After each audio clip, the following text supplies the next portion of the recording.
welcome back to Curious Edu. So another day, another video, another topic. So assalamualaikum all viewers. जैसा कि आपको पता है हमारी IBA BPS 5 to 15 जो मेट्रिकुलेशन कैटेगरी की टेस्ट है वो कंटिन्यू है। तो जो 24 जून को जो टेस्ट ली गई थी, देखिए उसका पेपर बहुत ही लेट आया था। यानी हमारी कोशिश यही रहती थी जैसे कि पेपर अपलोड हो जाती थी किसी भी सोशल मीडिया पर, कहीं पर भी, किसी भी पेज पर, तो सबसे पहले हम सॉल्यूशन के साथ यानी टोटली पेपर का अनऑफिशियल की और विथ जो मैथमेटिक्स का पोर्शन है उसका कंप्लीट सॉल्यूशन के साथ हम शेयर कर रहे थे। सो हमें कंप्लीट पेपर नहीं मिला, सिर्फ 80 जो है ना कुछ एक दो पार्ट उसके नहीं मिले। जो पेपर हमें मिला तो उसका अनऑफिशियली की हम आपके साथ शेयर कर रहे हैं। इससे पहले आपसे रिक्वेस्ट है, अगर आप हमारे चैनल क्यूरियस एडू पर न्यू है तो सबसे पहले हमारे चैनल को सब्सक्राइब कर लें और बेल आइकॉन को ऑल पर सेलेक्ट कर लें ताकि हमारे जैसे कोई न्यू वीडियो अपलोड हो उसकी नोटिफिकेशन सबसे पहले आप तक पहुँचे।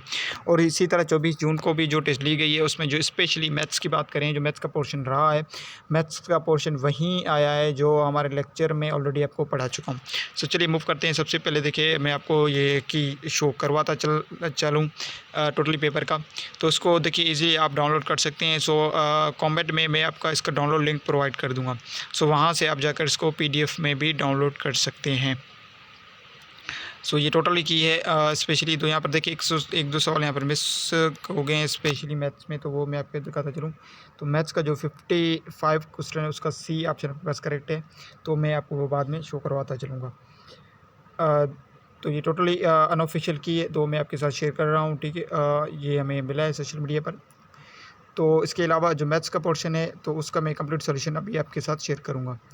सो चलिए मूव करते हैं मैथमेटिक्स के पोर्शन की तरफ। तो मैथमेटिक्स का पहला सवाल अगेन बहुत ही आसान सवाल है, तो ये कंप्लीट सॉल्यूशन के साथ मैं आपको शो भी करवाता चलूँगा। सबसे पहले सवाल है कि the symbol of the empty set is. अब देखिए एम्प्टी सेट का मतलब होता है नल सेट, वोड सेट। अगर देखिए आपको याद होगा तो सेट थ्योरी के लेक्चर में मैंने पूरा जो सेट के जितने भी कॉन्सेप्ट है पूरा एक्सप्लेन किया हुआ है। तो वहाँ पर हमने बखूबी पढ़ा था कि सेट एम्प्टी सेट को डिनोट करते हैं दो सिंबल्स के साथ, या तो पहला सिंबल ये होगा या तो इस सिंबल के साथ। अब यहाँ पर फोकस करें तो यहाँ पर देखिए एक इसके अंदर एक एलिमेंट मौजूद है। अगर हमें पता है इसके अंदर कोई भी एलिमेंट हो जाए वो उसका एलिमेंट बन जाता है। इसका मतलब ए नहीं हो सकता, बी नहीं हो सकता, क्योंकि बी में देखिए आपके पास ये करली ब्रैकेट्स, अब देखिए क्या है ब्रैकेट्स हैं जैसे पैराथेसिस। सी में आपके पास देखिए ये ऑप्शन मौजूद है, इसका मतलब आपके पास यहाँ पर C ऑप्शन करेक्ट है। अब क्वेश्चन नंबर 42 है, तो वहाँ पर हमसे कहा जा रहा है select the rational number from the following. हमें पता है rational number is the number जिसे हम देखिए डिवाइड कर सकते हैं, यानी पॉइंट के बाद भी यानी वो कहीं ना कहीं पर उसकी आंसर जो डिनोमिनेटर है वो जो उसका रिमाइंडर है वो 0 आएगा, और उसका जो क्वोशिएंट है पॉइंट के बाद कहीं ना कहीं पर एंड होगा। अब देखिए अंडर रेडिकल 2 है, under radical we know that is rational number. ये पाई इज कांस्टेंट वैल्यू है, देखिए ई इसका मतलब है यूलर्स कांस्टेंट। ये यूलर्स कांस्टेंट देखिए आपके पास रेशनल नंबर है। अब देखिए 5/8 it is the rational number. आप इसे डिवाइड करेंगे तो ये इसका जो रिमाइंडर है वो 0 आएगा। It means it is the correct answer of that question. अब देखिए कंप्लीट सॉल्यूशन के साथ भी मैं आपको दिखाता चलूँ। तो ये देखिए the empty set is denoted by the that is the symbol of the empty set, either that is the symbol। देखिए 0 not r, तो it is sometimes used informally। अब आ जाएँ क्वेश्चन नंबर 143 की तरफ। 125 का क्यूब पूछा जाए, यानी which of the following is the cube of 125। Cube का मतलब होता है यानी कोई भी रैंडम नंबर उसके ऊपर पावर 3, ठीक है, यानी एक्सपोनेंट 3 यानी क्यूब। यानी हम किस नंबर पर पावर 3 अगर देते हैं यानी क्यूब दे दें तो वो 125 के बराबर हो जाएगा। तो we know that it is 5A option आपके पास करेक्ट है। 5 का क्यूब 125 बनता है। बहुत ही आसान सवाल है, स्क्वायर रूट से सवाल पूछा गया, ठीक है। 45 की तरफ आ जाएँ तो यहाँ पर सिंपल हमसे प्रॉपर्टी पूछी जा रही है। अब देखिए for any two real numbers यानी A and B, a plus B equals to B plus A, we know that it is the commutative property. यहाँ पर हम प्रॉपर्टीज़ में ऑलरेडी आपको पढ़ा चुका हूँ अपने लेक्चर्स में, that is the commutative property. जब कम्यूटेटिव प्रॉपर्टी का मतलब है दो साइड से दो वैल्यूज़, दो नंबर आपस में बराबर होंगे। ऑप्शन ए में आपके पास कम्यूटेटिव प्रॉपर्टी मौजूद है। It is the correct answer of 44 question. 45 की तरफ आ जाएँ। अब देखिए एसोसिएटिव प्रॉपर्टी पूछी जा रही है। एसोसिएटिव का मतलब होता है तीन। देखिए तीन आपके पास नंबर्स होंगे, उनके आपस में रिलेशनशिप। अब देखिए ए यूनियन आपके पास ब्रैकेट बी यूनियन सी बराबर होगा किसकी। अब देखिए A union B it is also. अब देखिए यहाँ में से कोई एक एलिमेंट बाहर जाएगा, या तो बी जाएगा या तो सी जाएगा। अब ऑप्शन ए में देखिए A union B intersection C, it is can't, क्योंकि यूनियन है तो यूनियन रहेगा। बी में मौजूद है ए यूनियन बी और union C, it is a correct answer, ठीक है। ऑप्शन बी आपके पास मौजूद है। तो यहाँ पर इंटरसेक्शन है, यहाँ पर यूनियन है, यहाँ पर इंटरसेक्शन। देखिए चाहे कम्यूटेटिव पूछा जा रहा है चाहे एसोसिएटिव, इसका मतलब होता है देखिए दोनों आपस में साइड्स बराबर होंगे। यूनियन होगा तो यूनियन, इंटरसेक्शन होगा तो इंटरसेक्शन। बी आपके पास ऑप्शन करेक्ट है यहाँ पर। अब देखिए 46 में कहा जा रहा है 0.75 इंटू रेशनल नंबर। अब देखिए 0.75 अगर रेशनल नंबर में कन्वर्ट करेंगे तो क्या बनेगा। तो इसका करेक्ट ऑप्शन देखिए 3/5 आपके पास मौजूद है। ऑप्शन आप चेक कर लीजिएगा कहाँ पर मौजूद है 3/5। किस तरह बन रहा है देखिए 3/5। We know the decimal number को सबसे पहले फ्रैक्शन में कन्वर्ट करने का क्या तरीका है। जहाँ पर पॉइंट है वहाँ पर 1 दे दें, उसके बाद देखिए जितने नंबर है उतने 0। अब पॉइंट से पहले 0, इसका मतलब वो रिमूव हो जाएगा, 75 डिवाइडेड बाई 100 हो जाएगा। अब देखिए ऐसा टेबल जो दोनों पर लगे, 75 की टेबल सबसे बड़ी, 75 पर 3 टाइम्स लग रही है, 100 पर 4 टाइम, इसका मतलब 3/4 हमारे पास करेक्ट आंसर है इसका। अब आ जाएँ आगे मूव करें 47। तो what is the square root of, देखिए स्क्वायर रूट का मतलब होता है यानी 1 डिवाइडेड बाई 4 का स्क्वायर रूट क्या है, परफेक्ट स्क्वायर रूट क्या बनेगा। स्क्वायर रूट का मतलब होता है इसमें से कोई ऐसा नंबर बाहर निकले जिसका स्क्वायर आप मान लें उसी नंबर के बराबर हो जाए। अब देखिए 1 का तो परफेक्ट स्क्वायर 1 ही रहेगा। अब 4 का perfect square we know that 2 मौजूद है, 2 का स्क्वायर 4 बनता है, इसका मतलब 1/2 आपके पास मौजूद है। ऑप्शन देखिए करेक्ट है 1/2। आप ऑप्शन में चेक कर लीजिए कहाँ पर मौजूद है। 48 में चेक करें तो क्यूब रूट। अब क्यूब रूट का मतलब होता है देखिए 1000 है, यानी कौन सा नंबर है जिस पर हम क्यूब दे दें आप मान लें तो उसका 1000 बनेगा। वी नो दैट 10 का क्यूब आपके पास 1000 बनता है। देखिए 10 का क्यूब अगर मान लें आप तो वो 1000 बनेगा। 10 का स्क्वायर वी नो दैट 100 बनेगा। अब आ जाएँ 49 की तरफ। तो 49 बहुत ही आसान क्वेश्चन है, द एडिटिव इनवर्स।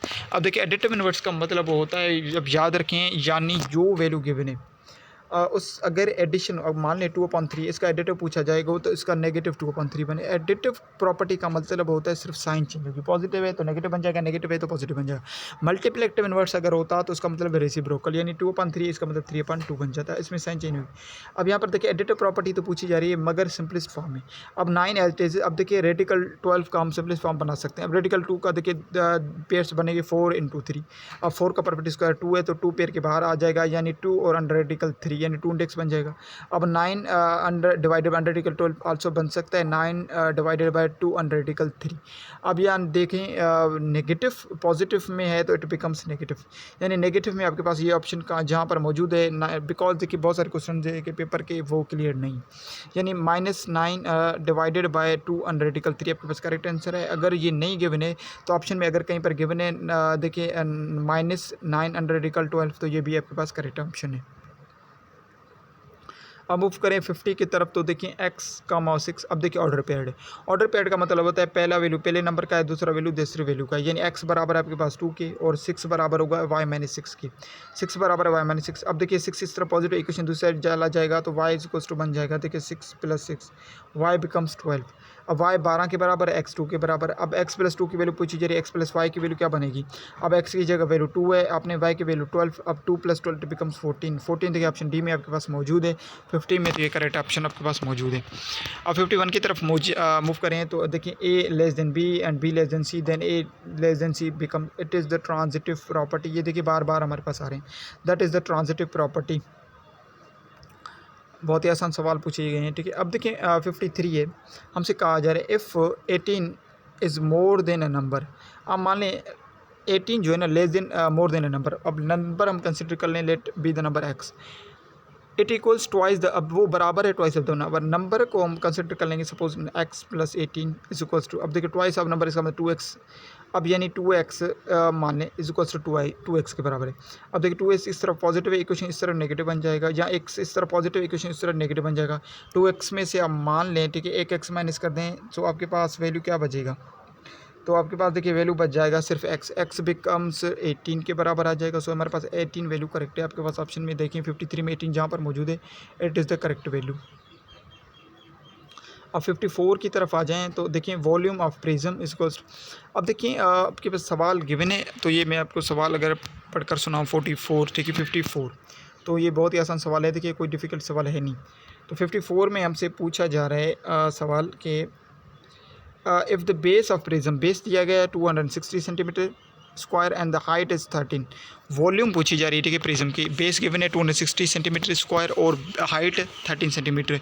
तो उसका देखिए टोटल तो आंसर हमारे पास हम यहाँ पर हमने टिक किया हुआ है 3318 सेंटीमीटर क्यूब बन रहा है। अब ये हल किस तरह हो रहा है ये समझने की कोशिश करें। अब इसको हल करने की कोशिश करें तो हमारे पास देखिए ऑप्शंस गिवन है। अब देखिए फार्मूला कौन सा अप्लाई होगा 52 क्वेश्चन 53, अब देखिए 51 53 और 52 में आपको अगेन वहाँ पर दिखा दूँ 52 यहाँ पर मिसिंग है, तो 53 में आपसे कहा 53 हो चुका है, ठीक है सॉरी, अब 54 में समझा रहा हूँ। अब देखिए फार्मूला है बेस इंटू हाइट का, जब प्रिज्म का वॉल्यूम फार्म कर रहे हैं बेस इंटू, अब बेस गिवन है 260, हाइट गिवन है 13, मल्टीप्लाई कराएंगे you will get the answer, क्योंकि फार्मूला है बेस इंटू हाइट, प्रिज्म को वॉल्यूम फाइंड आउट करने के लिए बेस इंटू हाइट का फार्मूला आप अप्लाई कर दें, यानी बेस जो गिवन है हाइट जो गिवन है आपके पास प्रिज्म की वॉल्यूम मिल जाएगी। अब इस फार्मूला को रीअरेंज करके अगर वॉल्यूम गिवन होगा, बेस गिवन होगा, हाइट मिसिंग हो, तो आप बेस डिवाइड करेंगे वॉल्यूम के साथ, आपको हाइट मिल जाएगी। तो ऑप्शन डी आपके पास करेक्ट है। 55 में आ जाएं, एरिया ऑफ रेक्टेंगल। अब देखिए एरिया ऑफ रेक्टेंगल इज, अब एरिया ऑफ रेक्टेंगल गिवन है, लेंथ आपके पास देखिए गिवन है x-3, विड्थ गिवन है x+2 की, एरिया ऑफ रेक्टेंगल आपके पास क्या बनेगा, एरिया ऑफ रेक्टेंगल आपके पास x-3 और x+2 बनेगा। अब इसको अगर मल्टीप्लाई करेंगे तो हमारे पास गिवन एरिया बन रहा है 5x+6 की, यानी हमारे पास जो परफेक्ट आंसर बनेगा यानी x-3 x+2 it will becomes 6, जो एरिया दे रहा है 5x+6 का, यानी हमसे पूछा है इसके लेंथ और विड्थ क्या बनेगी, यानी लेंथ और विड्थ यानी x-6 और x+2 आपके पास option as an order pair में बनेंगे। अब 56 की तरफ मूव करें तो लास्ट क्वेश्चन है डिस्टेंस पूछा जा रहा है, ठीक है। अब डिस्टेंस का फार्मूला ऑलरेडी मैं आपको पढ़ा चुका हूँ, ठीक है। अब सपोज़ यहाँ पर मालूम कर लें 56 क्वेश्चन मैं आपको पढ़ा कर सुना दूँ, 52 देखिए मिसिंग है, वो भी मैं आपको यहाँ पर करवाता चलूँ। तो 56 की से पहले 52, अब 52 में आपसे पूछा जा रहा है which of the following is a singular, singular matrix का मतलब है जिसका डिटर्मिनेंट 0 के बराबर हो। अब डिटर्मिनेंट का formula we know that AD minus BC के बराबर होगा। अब AD माइनस BC का यानी 4 इंटू 3 आप कर दें तो 4 इंटू 12 हो जाएगा, माइनस फार्मूले का BC का मतलब होता है 12 इंटू 12 माइनस कर दें इट बिकम 0। अब 0 इसका बन रहा है, इसका मतलब ये सिंगुलर मैट्रिक्स बनेगा, ऑप्शन डी आपके पास करेक्ट है। अब देखिए इनका 0 नहीं बना, अब देखिए 4 3 आपके पास 4 6 आपके पास 24, 2 3 6 बन रहा है, ये 0 नहीं बन रहा, 4 2 8 बन रहा है और 6 3 18, ये भी 0 नहीं बन रहा है, 4 2 3 6 3 4 12, ये भी 0 नहीं बन रहा, नेगेटिव आंसर आ रहे हैं। तो डी ऑप्शन इसका आपके पास करेक्ट है। देखिए सिंगल मैट्रिक्स उसे कहते हैं जिसका डिटर्मिनेंट 0 के बराबर हो जाए। डिटर्मिनेंट का फार्मूला हम ऑलरेडी देखिए मैट्रिक्स का पूरा लेक्चर में शेयर कर चुका हूँ, जिसका AD माइनस BC का फार्मूला है, और इसके अलग देखें 3 देखिए मैं पढ़ा चुका हूँ। अब देखिए क्वेश्चन नंबर 56 में कर दूँ, आपके पास 2 पॉइंट्स हैं, ठीक है, एक और बी। अब देखिए 2 points are the Cartesian plane. अब देखिए प्लेन ज्योमेट्री यानी कार्टेशियन प्लेन में ऑलरेडी आपको पढ़ा चुका हूँ, वहाँ पर A to Z सारे डिस्टेंस का फार्मूला मैं आपको वहाँ पर पढ़ा चुका हूँ, ठीक है। अब देखिए A पॉइंट और B 2 पॉइंट है, एक पॉइंट है 3,1 और B पॉइंट है 3। अब देखिए यानी X और Y की यहाँ पर बात हो रही है, यानी X1 Y1 की बात हो रही है, और फार्मूले के तौर मैं आपको यहाँ पर एक्सप्लेन करता चलूँ। तो फार्मूला मैं ऑलरेडी देखिए पीछे आपको पढ़ा चुका हूँ लेक्चर में कंप्लीट फार्मूला। अगर आपको याद होगा कि देखिए अगर सर प्लेन ज्योमेट्री की बात हो रही है, कार्टेशियन फार्मूला होगा, डिस्टेंस का फार्मूला होता है देखिए x2 माइनस x1 स्क्वायर और plus y2 minus y1 whole square, और रेडिकल कर लेंगे हम इसका, यानी x2 minus x1 whole square और प्लस y2 माइनस y1 का होल स्क्वायर। अब देखिए x2 और x1 क्या होंगे, अब वैल्यूज़ आपके पास देखिए ऊपर गिवन है। अब ए क्या गिवन है, ठीक है, ए का फर्स्ट वैल्यू x है, अब मान लें, और बी का देखिए आप सेकंड वैल्यू आपके पास देखिए x है, और ए का सेकंड वैल्यू y है और बी का सेकंड वैल्यू y बनता है। ये जहन में रखते चलें, ऐसा नहीं कि दोनों x है, यानी पहला x है दूसरा y है, पहला x है दूसरा y है। अब देखिए x है पहले तो x2 है मतलब 7 है, xy क्या है मतलब देखिए -3 है आपके पास, फार्मूले का -3 स्क्वायर, अब प्लस -5 और -1 आपके पास देखिए क्वेश्चन में मौजूद। अब हम ऐड कर दें सो इट विल बिकम्स, हमारे पास क्या वैल्यू बन जाएगी, ठीक है 7 - 3 कर दें तो इट विल बिकम्स आपके पास 10 का स्क्वायर आपके देखिए 10 7 से -3 करते हैं इट विल बिकम्स 4 का स्क्वायर आपका 16 बनेगा, -5 -1 देखिए ऊपर गिवन है, आई थिंक -1 गिवन है, तो इट बिकम्स 36 6 का स्क्वायर 36, अब 6 और 36 ऐड कर दें इट विल बिकम्स 52। अब 52 को देखिए मल्टीप्लाई करें तो इसके पेयर एक तो 13 4 13 सा 56, अब 4 का पेयर देखिए 2 बाहर परफेक्ट स्क्वायर निकल रहा है, 13 अंडररेटिकल में रह जाएगा। सी आपके पास करेक्ट ऑप्शन मौजूद है 2, इसका अंडररेटिकल 13 आपके पास फाइनल सिंप्लीफाइड आंसर है। सो ये देखा हमारे पास कंप्लीट सॉल्यूशन था आज के पेपर का जो 24 जून को देखिए ली गई है अभी मेट्रिकुलेशन 5 to 15 ग्रेड की। सो देखिए मेरे पास कंप्लीट हमें पेपर नहीं मिला, तो जितने हमारे पास सवाल हमें मिले थे उसका कंप्लीट सॉल्यूशन मैं आपके साथ शेयर कर चुका हूँ। देखिए अगेन वही सवाल हमारे ही लेक्चर में से सारे सवाल हैं, बहुत ही आसान सवाल था, बहुत ही आसान पेपर था। अगेन आपसे रिक्वेस्ट है, देखिए आप अगर हमारे चैनल पर न्यू है तो सबसे पहले हमारे चैनल को सब्सक्राइब कर ले, बेल आइकन को ऑल पर सेलेक्ट कर दें। और देखिए इसका डाउनलोड लिंक मैं फेसबुक पर भी अपलोड कर दूँगा। इसके अलावा देखिए मीडिया फायर में मैं इसका PDF लिंक भी आपको दे दूँगा, वहाँ से जाकर आप इसे डाउनलोड कर सकते हैं। देखिए बहुत ही आसान पेपर था, विद सॉल्यूशन मैं आपके साथ शेयर कर रहा हूँ, तो आप अपने स्कोर चेकआउट कर सकते हैं। सो चलिए मिलते हैं नेक्स्ट वीडियो में, तब तक के लिए खुदा हाफिज़।